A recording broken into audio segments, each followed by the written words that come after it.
اعوذ باللہ من الشیطان الرجیم بسم اللہ الرحمن الرحیم۔ حضرت ابو ہریرہ بیان کرتے ہیں، رسول اللہ صلی اللہ علیہ وسلم نے فرمایا، کیا میں تمہیں ایسا عمل بتاؤں جس کے ذریعے اللہ خطائیں معاف کر دیتا ہے اور درجات بلند کرتا ہے؟ صحابہ نے عرض کیا، کیوں نہیں، اللہ کے رسول ضرور بتائیں۔ آپ صلی اللہ علیہ وسلم نے فرمایا، ناگواری کے باوجود مکمل طور پر وضو کرنا، مساجد کی طرف زیادہ قدم چل کر جانا اور نماز کے بعد دوسری نماز کا انتظار کرنا، یہی سرحدی چھاونی کی حفاظت ہے۔ حضرت عثمان بیان کرتے ہیں، رسول خدا صلی اللہ علیہ وسلم نے فرمایا، جو شخص وضو کرے اور خوب اچھی طرح وضو کرے تو اس کی خطائیں اس کے جسم سے نکل جاتی ہیں، حتیٰ کہ اس کے ناخنوں کے نیچے سے بھی نکل جاتی ہیں۔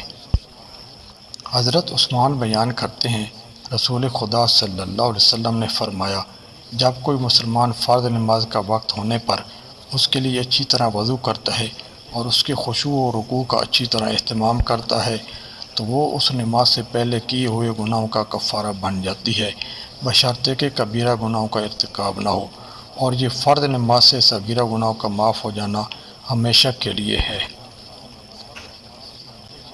حضرت ابو ہریرہ بیان کرتے ہیں، رسول اللہ صلی اللہ علیہ وسلم نے فرمایا، جب مسلمان یا مومن بندہ وضو کرتا ہے اور وہ اپنا چہرہ دھوتا ہے تو آنکھوں کے دیکھنے سے ہونے والی تمام خطائیں پانی کے ساتھ یا پانی کی آخری قطرے کے ساتھ اس کے چہرے سے نکل جاتی ہیں۔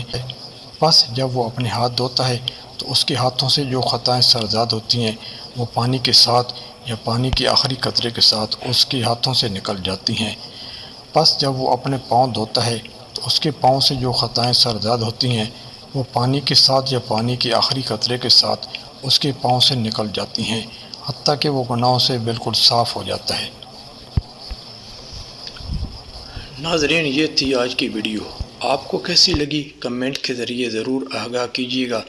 اسی طرح کی مزید ویڈیوز دیکھنے کے لیے ہمارے چینل کو سبسکرائب کر لیں۔ اب ملیں گے بہت جلد ایک نئی ویڈیو میں، تب تک کے لیے اجازت دیجیے۔ اللہ نگہبان۔